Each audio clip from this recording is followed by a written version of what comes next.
Dan kami benar-benar turunkan Al-Quran yang dapat menjadi penawar dan rahmat bagi orang-orang yang beriman. Jadi maksudnya adalah penawar syifa, pengobat, penawar dari semua penyakit jiwa kah, fisik kah, semua penyakit. Kalau perlu doa-doa yang saya bacakan tadi Anda bisa print, Anda perbanyak ya. Ya, kemudian Anda tiupkan ke telapak tangan lalu Anda usapkan ke tubuh ya. Assalamualaikum warahmatullahi wabarakatuh. Alhamdulillah, lisan kita sebagai seorang muslim selalu mengucapkan kalimat suci, kalimat mulia ini dengan penuh keyakinan bahwasanya kita sedang memuji Sang Pencipta Allah, satu-satunya yang telah menciptakan, mengadakan, mempersiapkan dan juga yang menghidupkan dan mematikan semua yang di langit dan di bumi, yaitu Allah Subhanahu wa taala. Dan kita akan berbicara tentang masalah penyakit. Berikut segala macam hal yang berhubungan dengan penyakit tersebut. Kenapa ada penyakit? Hikmah daripada adanya penyakit. Bagaimana kita sebagai seorang muslim menghadapi penyakit kalau sudah terjangkit. Agar kita bisa melaluinya dengan nyaman, dengan tentram. Dan juga kita penuh keyakinan akan mendapatkan banyak balasan dari Allah Subhanahu wa taala, termasuk kesembuhan yang akan diraih dengan izin Allah Subhanahu wa taala.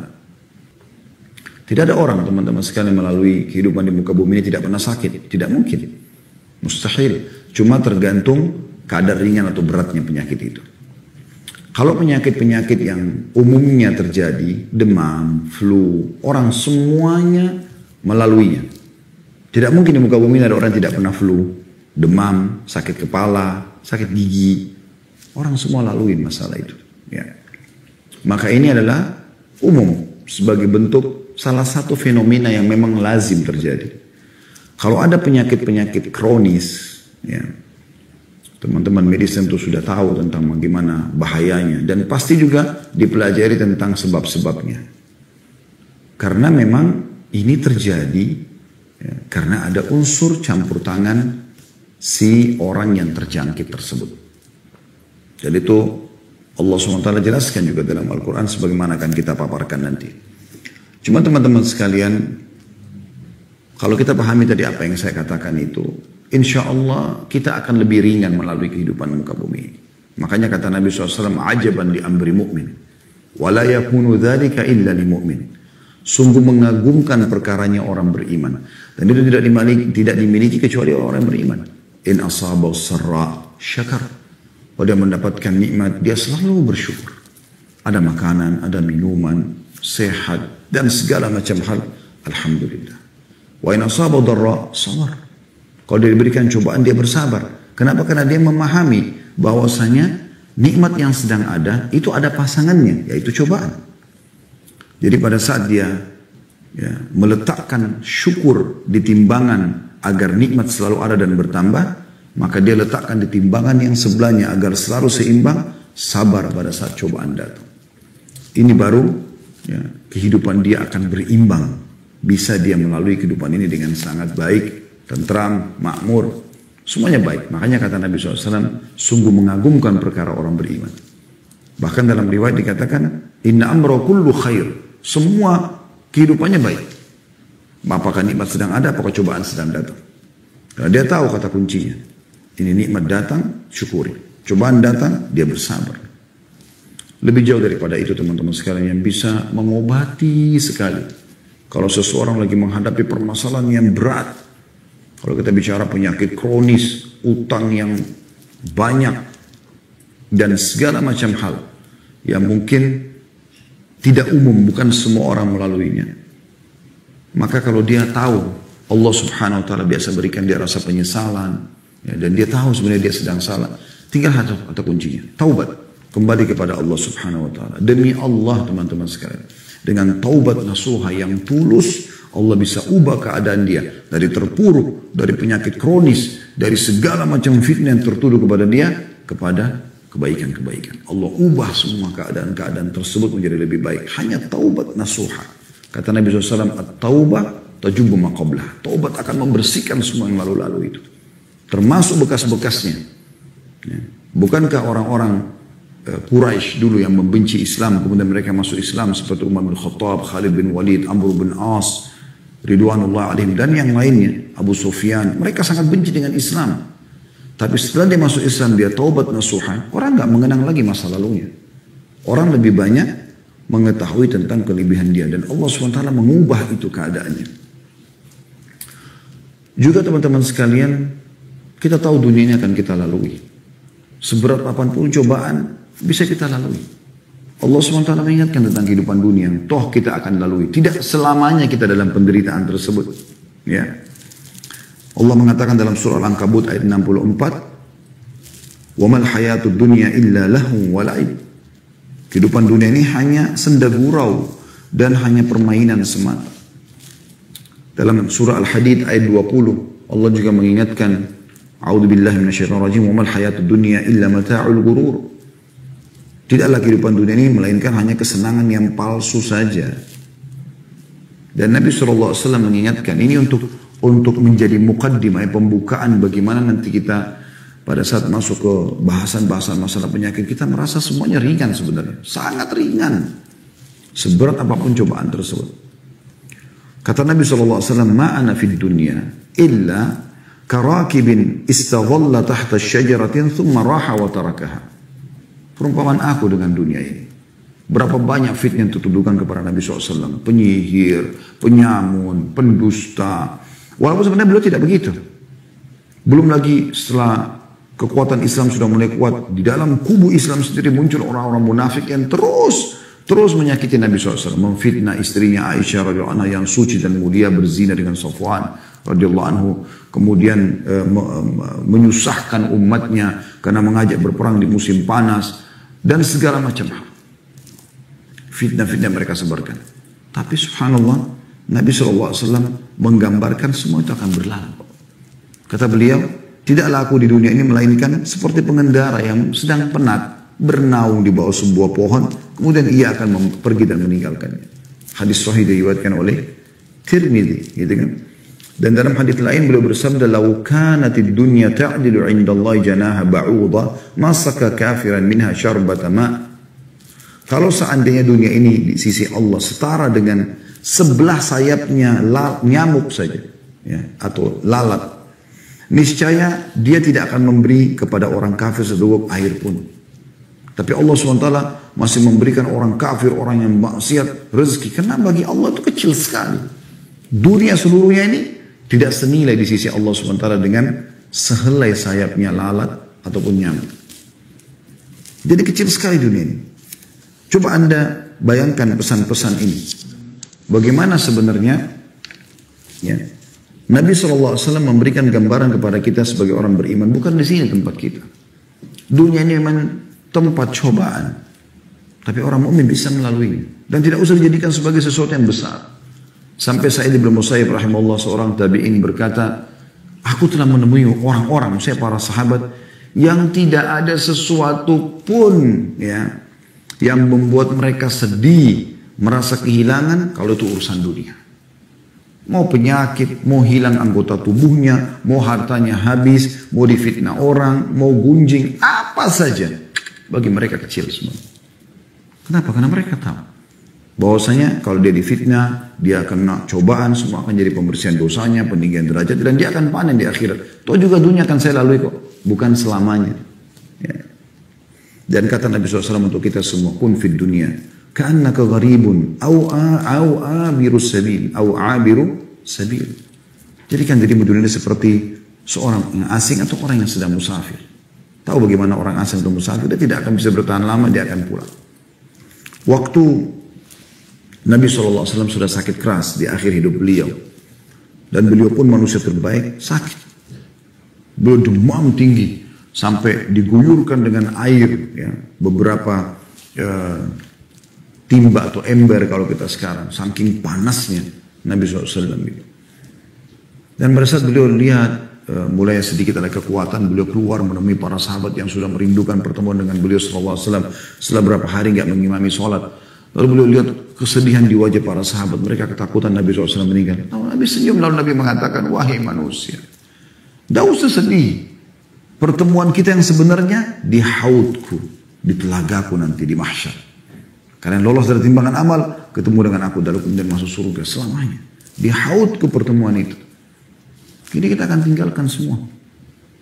Jadi tidak ada sesuatu yang perlu jadi beban bagi seorang mukmin. Ya. Kita juga teman-teman coba renungin hal yang lain. Bahwasanya ujian itu pasti datang. Tidak mungkin nggak datang. Allah SWT akan uji kita dengan beragam macam ujian. Ya.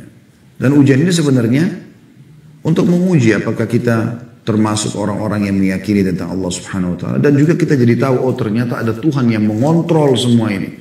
Kita nggak bisa lepas dari pengawasannya dan supaya kita kembali kepadanya. Coba teman-teman, saya berharap Anda buka sekarang bersama-sama dengan saya surah Al-Ankabut, surah nomor 29 ayat 1 sampai ayat 7-nya ya. Coba kita lihat bagaimana Allah Azza wa Jalla menggambarkan tentang ujian itu. Ya. Sekali lagi surah Al-Ankabut surah nomor 29 ayat 1 sampai ayat 7. Saya baca a'udzubillahi minasyaitonir rajim. Bismillahirrahmanirrahim. Alif Lam Mim. Alif Lam Mim adalah huruf-huruf di awal Al-Quran yang Allah lebih tahu maknanya, sebagaimana dikatakan oleh para ulama tafsir. Lalu ayat 2-nya langsung Allah mengingatkan, ahasiban nasu an yutraku an yaqulu amanna wa hum la yuftanun. Apakah manusia itu mengira bahwasanya mereka dibiarkan begitu saja mengatakan kami telah beriman sedangkan mereka tidak diuji? Harus ada ujian. Misal contoh kita bicara sekarang langsung to the point bahasan kita masalah penyakit misalnya. Dengan Anda diuji penyakit, Anda tahu nilainya sehat itu. Coba kalau orang tidak pernah sakit sama sekali, dia tidak tahu nilainya kesehatan itu. Ya. Lalu Allah mengatakan di ayat 3-nya, walaqad fatanna alladziina min qablihim fala ya'lamanna Allahu alladziina shadaqu wa la ya'lamanna al-kadzibin. Dan sungguhnya kami telah menguji orang-orang sebelum mereka. Semua orang sebelum kita judulnya sama, mereknya mereka sama, manusia. Sama persis ya, laki-lakinya perempuannya, beda casingnya. Tapi sama, karakternya, ya, kurang lebih lah fisiknya, ya, seperti itu. Laki-laki. Judulnya yang lain perempuan. Sama sebenarnya. Dan kami tidak uji mereka juga. Sungguhnya kami tidak menguji orang-orang sebelum mereka. Maka sungguhnya Allah dengan ujian tersebut mengetahui siapa orang-orang yang benar dengan keimanannya. Dan sungguhnya dia mengetahui siapa orang-orang yang dusta. Orang yang benar dengan keimanannya, yakin oh ini cobaan dari Allah, alhamdulillah. Cara saya adalah saya sabar, kalau saya salah saya bertobat kepada Allah, seperti sebagaimana saya jelaskan tadi di awal kita pelajari. Lalu kemudian ayat 4-nya Allah mengatakan am hasibal ladzina ya'maluna as-sayyi'ati an yasbiquna sa'a ma yahkumun. Apakah orang-orang yang mengerjakan kejahatan itu mengira bahwa mereka akan luput dari azab kami? Sungguh buruk apa yang mereka fahamkan itu atau tetapkan itu. Gak ada teman-teman orang yang melakukan kemaksiatan lalu Allah tidak hukum. Gak mungkin. Allah maha adil dan Allah punya cara menghukum dia. Allah punya cara membongkar tipu dayanya dia. Ya. Sebatas pengetahuan kami, tidak ada orang yang berbuat kriminal teman-teman di muka bumi lalu kemudian tidak ketahuan. Ketahuan dengan izin Allah. Allah punya cara. Nanti orangnya cuma gigit jari mengatakan kok bisa. Anda pernah alami itu? Anda sudah mengatur sebuah strategi yang luar biasa, terakhir Anda cuma mengatakan, kok bisa ya? Itu kelemahan manusia. Allah Subhanahu wa Ta'ala sudah gambarkan itu. Tidak ada yang luput. Allah punya cara. Kalau Anda segera taubat kepada Allah Subhanahu wa Ta'ala, dan sebagaimana saya katakan tadi, Allah bisa tutupin aib-aib Anda itu. Tapi kalau Anda terus saja ngotot membela diri, bahkan sampai bersumpah palsu segala macam, maka makin jadi nanti permasalahan. Makin Allah datangkan hal-hal yang tidak masuk di benak Anda sebelumnya. Ayat 5-nya Allah mengatakan, "Man kana yarju liqa'a Allahi fa inna ajalallahi la'at wa huwas samiul 'alim." Barang siapa yang mengharap pertemuan dengan Allah, berharap nanti mau mendapatkan balasan di akhirat, masuk surga, ya. Juga di dunia mendapatkan kebahagiaan sebagaimana yang dia harapkan di dunia, ya. Maka sungguhnya waktu yang Allah janjikan itu pasti datang. Dan dialah yang maha mendengar lagi maha mengetahui. Ayat 6-nya. Wa man jahada fa innama yujahidu li nafsi. Innallaha la ghaniyyun 'anil 'alamin. Dan barang siapa yang berjihad, maksudnya berupaya, ya. Maka sungguhnya jihadnya atau upayanya itu adalah untuk dirinya sendiri. Kalau dia sholat, dia puasa, dia ikuti mana yang halal dan perintah dia nikmati dan dia kerjakan, yang dilarang haram dia jauhi. Sesungguhnya Allah benar-benar maha kaya atau tidak memerlukan sesuatu dari alam semesta. Jadi Allah tidak butuh dengan sholat anda, puasa anda. Allah nggak butuh semua itu. Buat kita. Kenapa teman-teman masih banyak orang yang kalau sholat tidak khusyuk, sedekah setengah-setengah atau bahkan masih bisa menolak orang miskin yang minta. Karena dia pikir, ya, bukan dia yang butuh terhadap ibadah tersebut. Ini keliru. Kita yang butuh terhadap amal tersebut. Kita yang butuh. Pada saat anda bersedekah, anda harus paham. Sebenarnya anda lebih butuh terhadap fakir miskin tersebut daripada dia butuh dengan sumbangan anda. Harusnya seperti itu. Sampai sebagian salaf mengatakan, kalau ada orang yang memahami atau belum meletakkan dalam dirinya pemahaman, kalau dia sedang bersedekah, sebenarnya dia lebih butuh dengan sedekahnya itu yang dia berikan daripada orang yang minta, maka dia telah menghancurkan amal ibadahnya.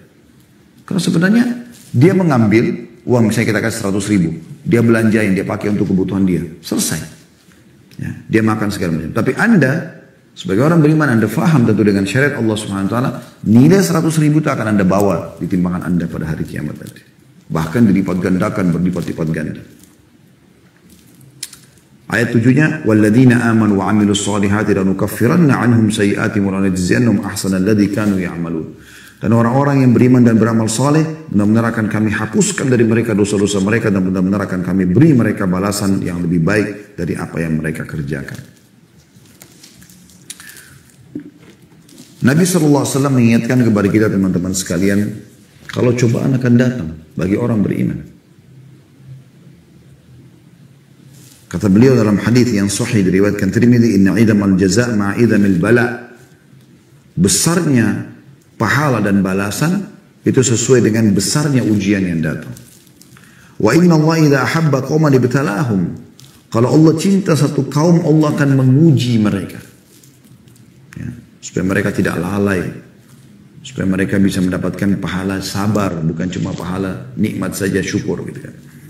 Faman radiya falahu ridha. Siapa yang ridha dengan keputusan Allah, dia akan dapat ridhonya Allah. Wa man sakhita falahu sakhat. Siapa yang murka, marah-marah dengan keputusan Allah, maka dia juga akan dapat kemurkaan Allah. Ya. Anda kalau kerja di perusahaan, teman-teman dokter yang menghadiri acara kita, Anda kalau punya akad terikat dengan rumah sakit, Anda mau tidak mau ikuti peraturan atau pemilik rumah sakit atau pemilik perusahaan.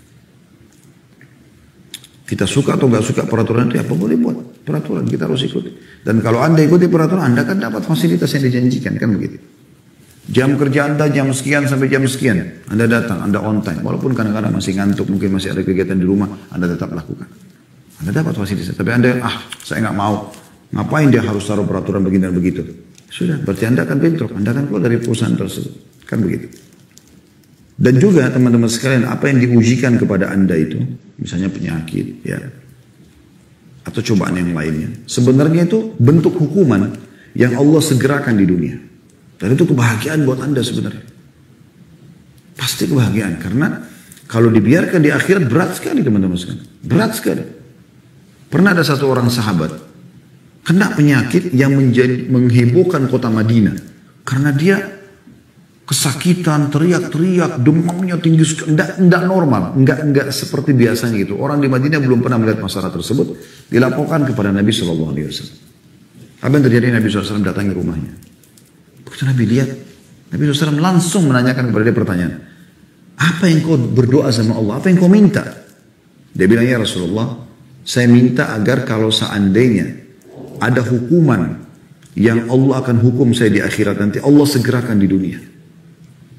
Jadi kalau saya punya dosa-dosa dunia, akan dihukum di akhirat, biarkan Allah hukum saya sekarang. Kata Nabi SAW, Maha suci Allah, kau tidak akan mampu melaluinya. Kenapa kau tidak baca Rabbana atina fid dunya hasanah? Ya Allah, berikan kami semua kebaikan, yang terbaik di dunia. Wa fil akhirati hasanah, dan yang terbaik di akhirat. Wa qina adzaban nar, selamatkan kami dari api neraka. Jangan minta dihukum oleh Allah. Allah Subhanahu wa taala. Cukup kalau Allah sudah datangkan itu sudah cukup berat buat kita. Lalui dan jangan berkeluh kesah, kembali berbicara dan konsultasi beda dengan curhat. Teman-teman perlu pahami. Curhat itu hanya kepada Allah Subhanahu wa taala. Ada masalah berat, wudu, sholat, di sujud Anda jangan angkat kepala Anda sampai Anda sudah tuangkan semua. Kalau kesahkan kepada pencipta Anda, pencipta penyakit Anda, pencipta permasalahan Anda, dan juga yang hanya satu-satunya memiliki solusi dalam masalah kita. Kesembuhan dan segala macam. Allah bisa buat teman-teman Anda sembuh dengan segelas air hangat. Berapa banyak orang yang sembuh dengan cara seperti itu? Karena sujud tersungkur depan Tuhannya, Allah SWT. Sebagaimana juga Allah mempunyai nikmat, Anda syukuri. Karena yang menciptakan Anda adalah Allah, yang menciptakan nikmat adalah Allah, yang bisa juga menambahnya adalah Allah. Tidak ada yang lain. Kembali kepada Allah SWT. Lalu kemudian konsultasi sama manusia. Sama dokter kalau penyakit, sama ustaz atau ustazah kalau permasalahan kejiwaan atau agama misalnya. Selesai. Jangan teman-teman ada permasalahan, semua orang tahu permasalahan kita. Orang mukmin termasuk menutupi aibnya sendiri. Ya. Menutupi permasalahannya sendiri. Antara dia sama Tuhannya Allah Subhanahu wa ta'ala. Jangan semuanya orang tahu. Ada masalah rumah tangga, semua orang tahu permasalahan dia. Satu kantor semua tahu permasalahan. Kenapa akhi dan ukhti? Kenapa enggak tutupin itu? Kita harus tahu. Ya. Kata Nabi SAW, "Idza arada Allah bi'abdihi khairan, ajjala lahu al-uquba fid dunya." Kalau Allah ingin kebaikan bagi seorang hamba, maka Allah menyegerakan hukumannya di dunia. Hadis riwayat Tirmidzi. Ya. Justru itu kebaikan buat dia sebenarnya. Kebaikan. Dan makin tinggi level iman kita, maka makin berat cobaannya memang. Supaya kita lebih banyak mendapatkan pahala. Jadi misalnya orang umumnya yang bukan level orang-orang yang dekat dengan Allah Subhanahu wa ta'ala. Mungkin kalau mereka demam 3 hari. Mungkin orang yang lebih dekat dengan Allah bisa 5 hari. Lebih lama. Gitu kan. Karena memang Allah akan berikan dia lipat-lipat ganda pahala karena penyakit tersebut. Dalam sebuah hadis kata Nabi SAW, kalau seandainya orang yang memiliki cobaan biasa di dunia, melihat bagaimana pahala yang Allah berikan kepada orang yang diuji di dunia dengan ujian yang berat, maka mereka berharap kembali ke dunia untuk digunting-gunting kulit mereka. Karena itu Allah berikan balasan. Dunia sebentar kita akan lalui. Kata Nabi SAW pada saat beliau lagi demam, gitu kan? Lalu ada Abdullah bin Mas'ud radhiyallahu anhu masuk ke rumah Nabi SAW dan sempat memegang tubuh Nabi SAW dan kaget dengan panasnya, demamnya luar biasa. Gitu. Maka dia mengatakan, "Ya Rasulullah, innaka tu'aku wa'kan syadidan." Ya Rasulullah, Anda sedang sakit yang luar biasa, penderitaannya luar biasa buat Anda. Padahal dia seakan-akan dia mau mengatakan, padahal Anda ini utusan Allah. Gitu kan? Qala sallallahu alaihi wasallam, Nabi SAW dengan tenang menjawab. Beliau menikmati aja prosesnya itu. Tapi tentu sambil ikhtiar ya. Tapi beliau mengatakan, "Ajal, inni u'aku kama yu'aku rajulani minkum." Iya, karena cobaan yang datang kepadaku dilipat gandakan seperti 2 orang di antara kalian yang mengalaminya. Gitu kan? Jadi kalau misalnya kita demamnya 40, itu sudah luar biasa, tinggal mungkin butuh dirawat di rumah sakit. Nabi SAW bisa 80. Tapi Nabi SAW melalui dengan luar biasa gitu. Dalam riwayat lain, itu hadis riwayat Bukhari Muslim ya. Sa'ad bin Muwaqqas juga radhiyallahu anhu pernah bertanya, mengatakan, "Ya ayyun nasi," kepada Nabi SAW, "ayyun nasi asyaddu bala." Ya. Orang atau manusia siapa yang paling berat cobaannya? Qala asyaddun nasi bala'an al-anbiya. Yang paling berat cobaannya para nabi-nabi. Kayak tadi cobaan itu maksudnya, kalau orang biasa cuma 3-4 hari dia lebih lama gitu. Tapi cobaannya mungkin hampir sama. Ya. Thummal amthalu fal amthal. Lalu kemudian yang setelahnya juga yang setelahnya. Yubtala ar-rajulu ala hasba dinihi. Seseorang akan diuji sesuai dengan bagusnya agamanya.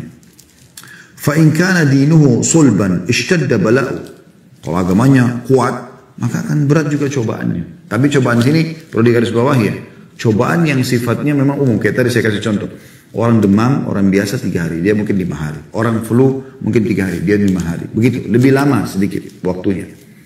Bukan berarti, kalau orang beriman berarti nanti dia akan tabrakan, dia akan begini. Enggak, karena ada sifatnya cobaan yang datang, bencana itu karena dosa seseorang. Itu tidak menimpa orang beriman. Gitu kan?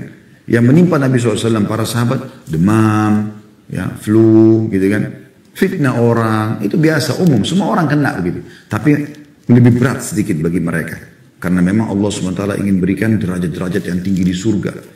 Ada derajat di surga teman-teman tidak bisa kita jangkau kecuali dengan 100 tahun sholat malam, 100 tahun puasa, 100 tahun sedekah, 100 tahun doa, 100 tahun bakti sama orang tua, 100 tahun silaturahim. Tapi kita nggak bisa lakukan. Mungkin umur kita cuma 60. Cuman Allah mau sampaikan kita di sana. Allah uji Anda dengan penyakit 10 tahun.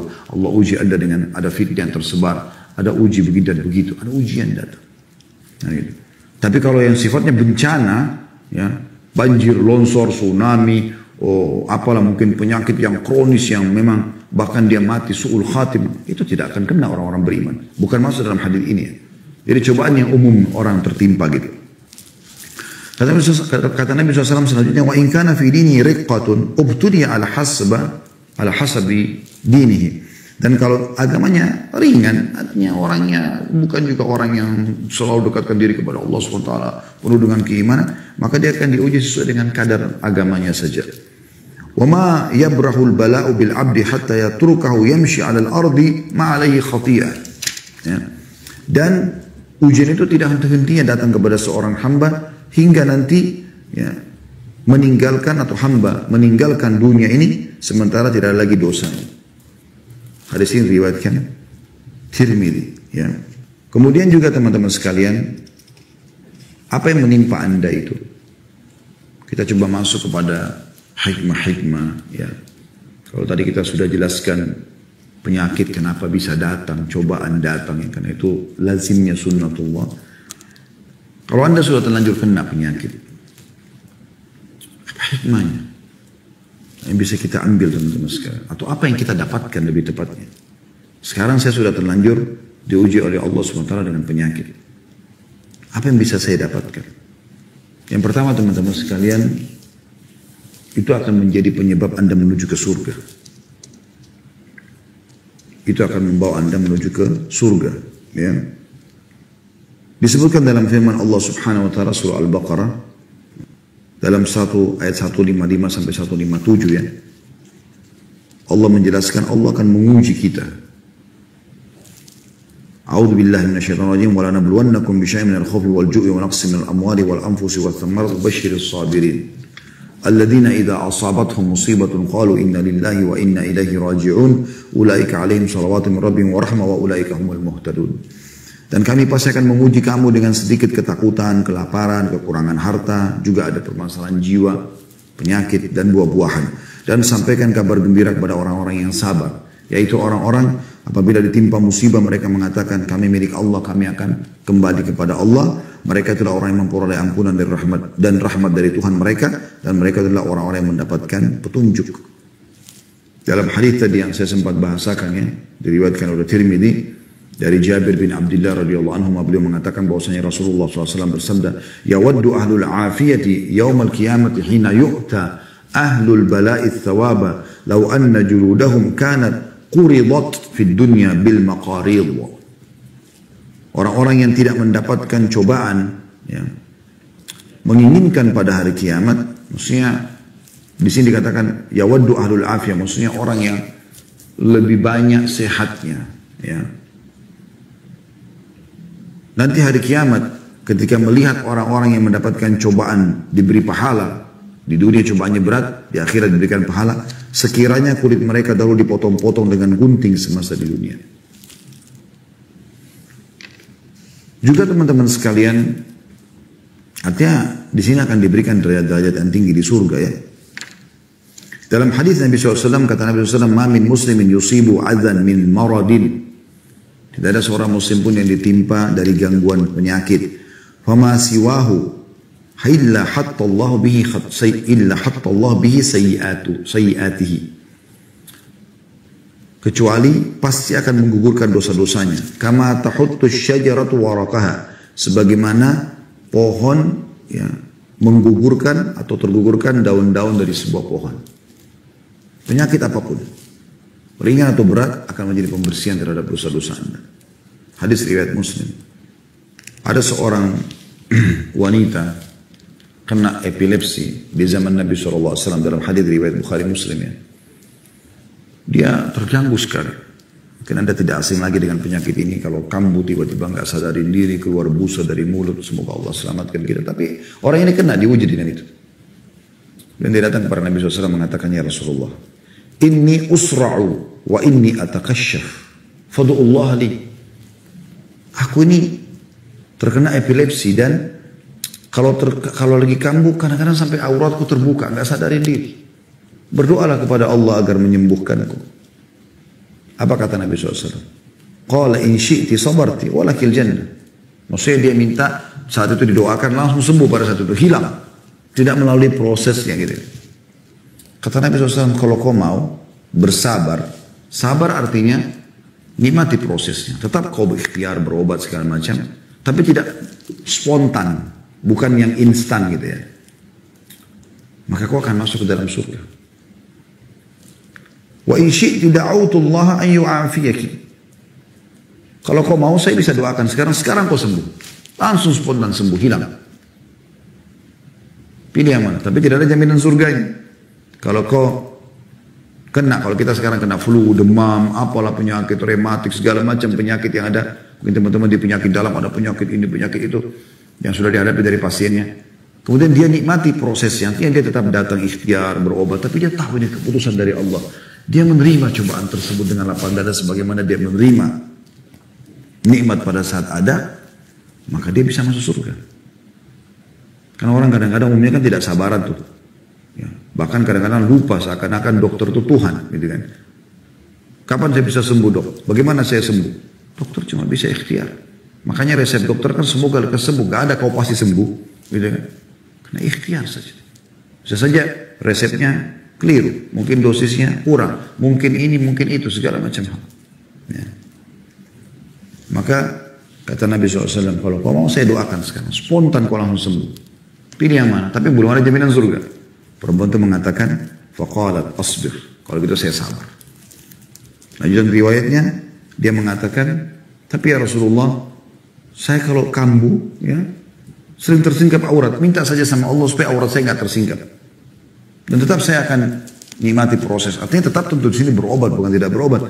Tapi saya bukan minta instan gitu. Kata, lalu Nabi SAW doakan dalam masalah itu. Abdullah bin Mas'ud juga radhiyallahu anhu pernah meriwayatkan bahwasanya Rasulullah SAW menemui Ummu As-Sa'ib radhiyallahu anha. Dia mengatakan, Maliki ya Ummu As-Sa'ibah tuzafzifin.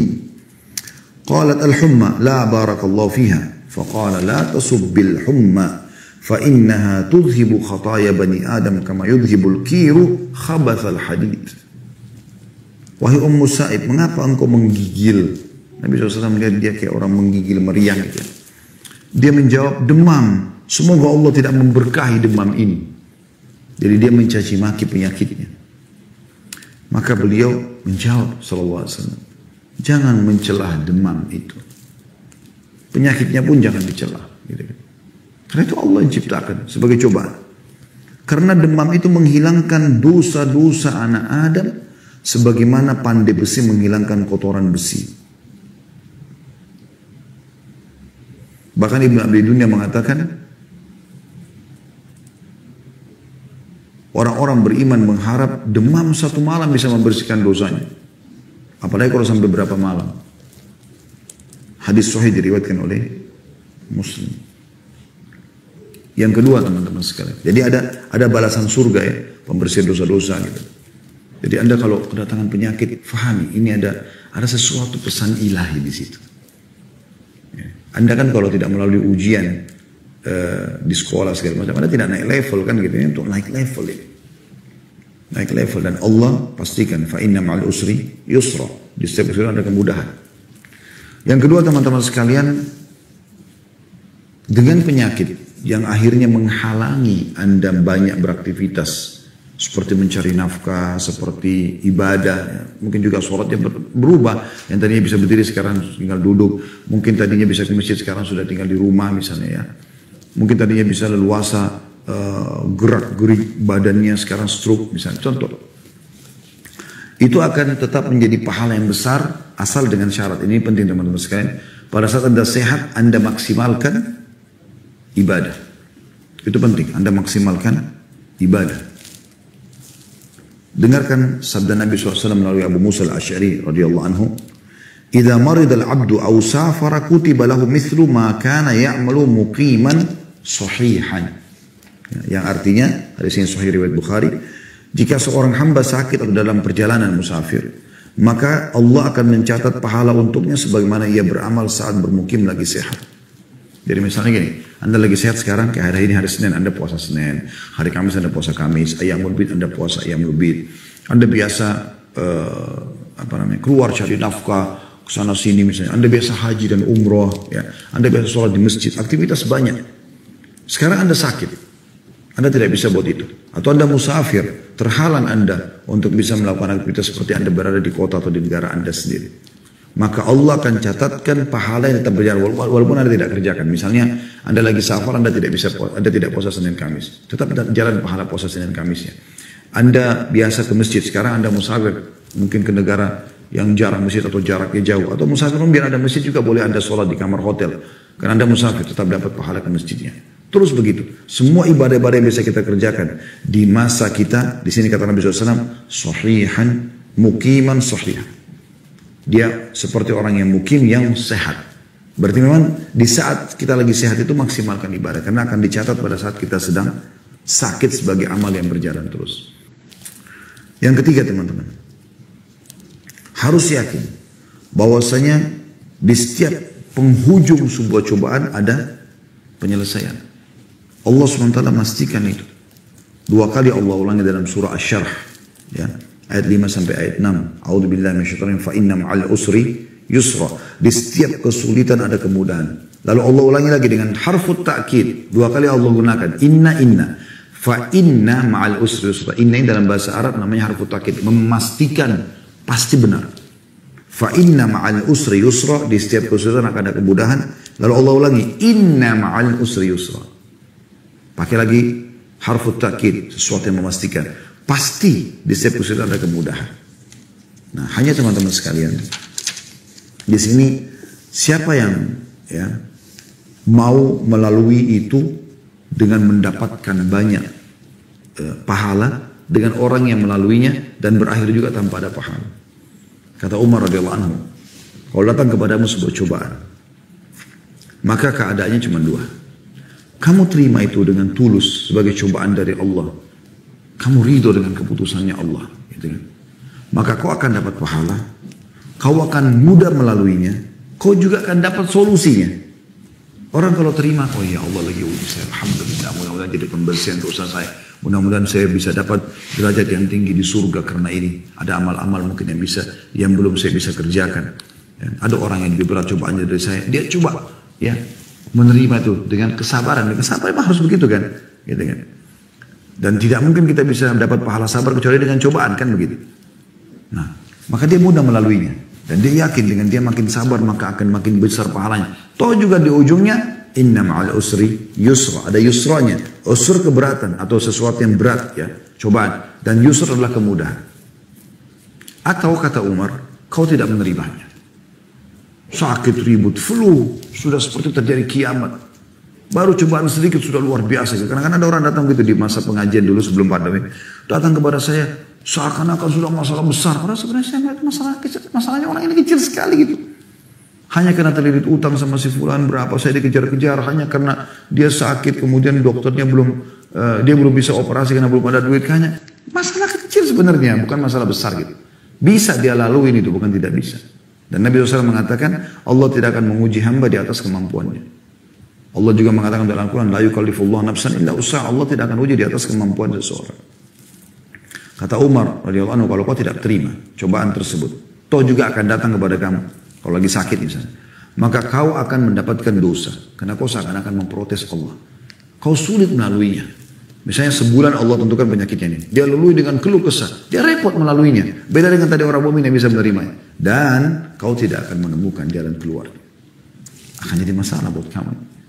Karena mungkin dalam keluh kesah itu ada penyakit, ada masalah dosa baru yang membuat Allah memperpanjang permasalahan dia atau menjadikan masalah buat dia.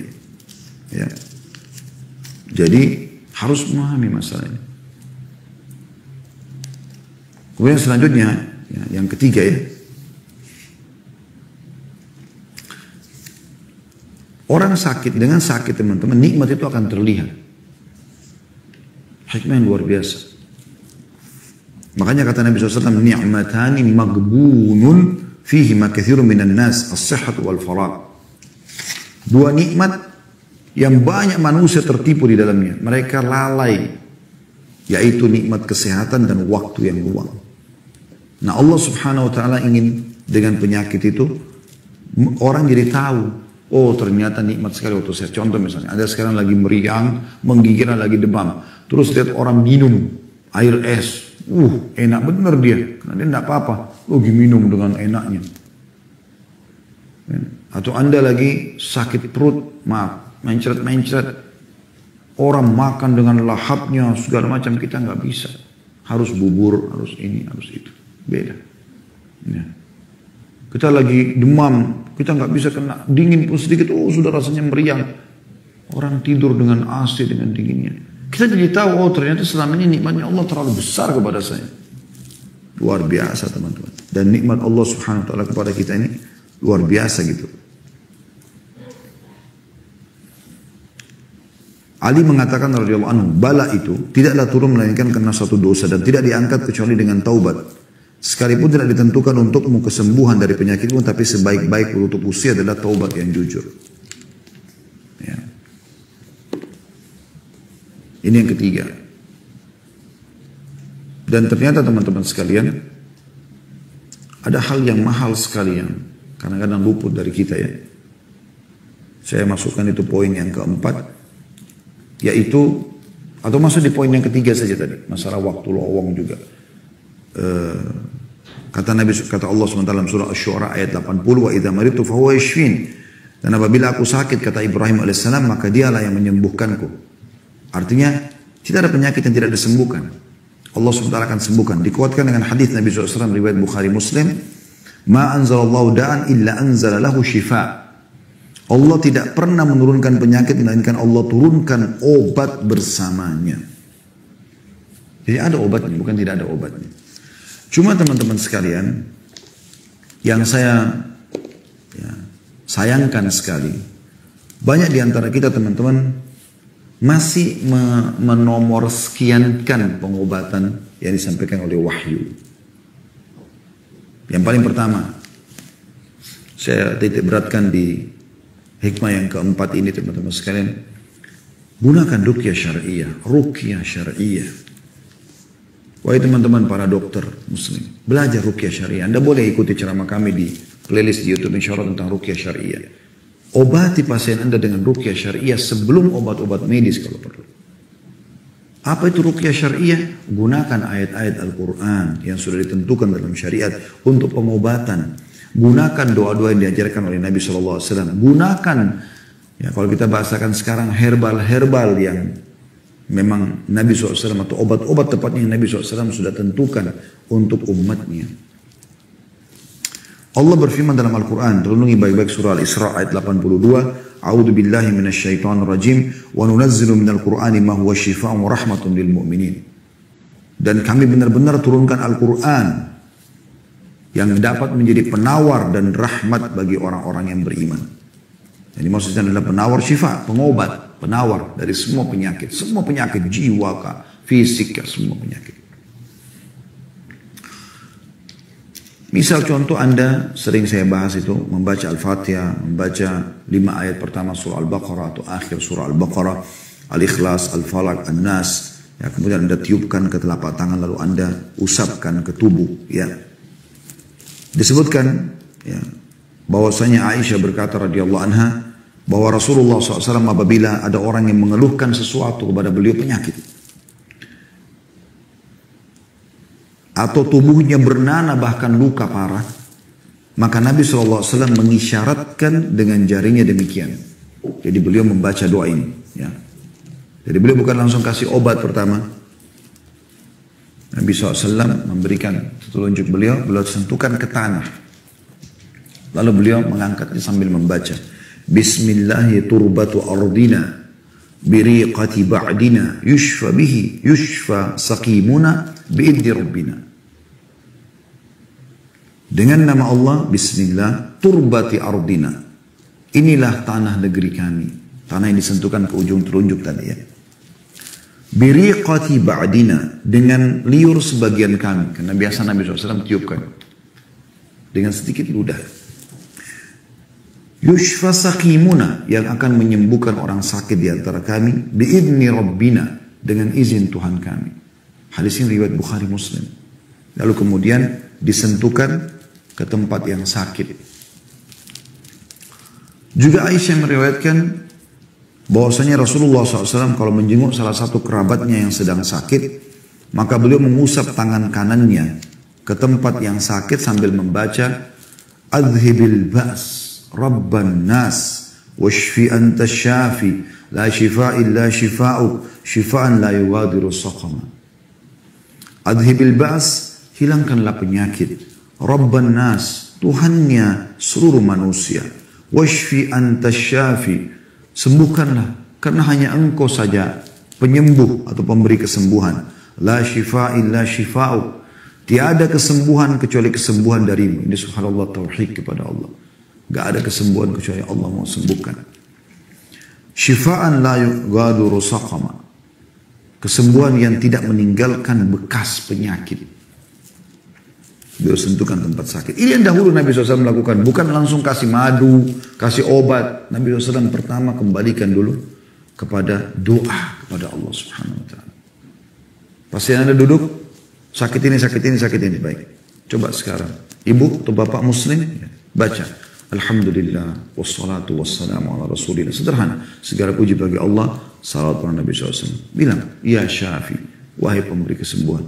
Ishfini, sembuhkanlah aku. Kalau perlu, doa-doa yang saya bacakan tadi, Anda bisa print, Anda perbanyak, ya, atau Anda persiapkan buku, ya. Nanti insya Allah terakhir saya akan tunjukkan beberapa jenis buku yang teman-teman bisa perbanyak buku ini, letakkan di tempat-tempat praktek Anda, letakkan di ruang-ruang tamu Anda, selalu bawa di tas Anda. Kalau Anda sedang silaturahmi kepada keluarga, ketemu sama orang, kasih hadiah. Sebarkan ilmu ini.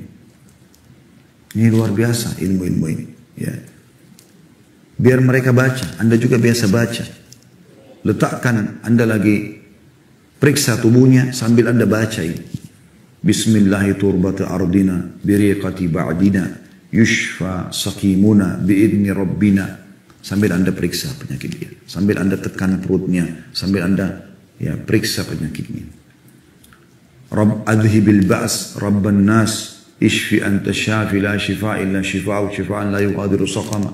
Itu artinya luar biasa itu. Jadi kita berdoa kepada pemilik tubuh itu, pencipta kita semua, pencipta penyakit itu dan yang memberikan kesembuhan. Ini paling penting dalam seluruh bahasan kita sebenarnya poin ini teman-teman sekalian. Karena ini luput dari banyak orang. Saya sayangkan ini terjadi pada dokter-dokter Nasrani.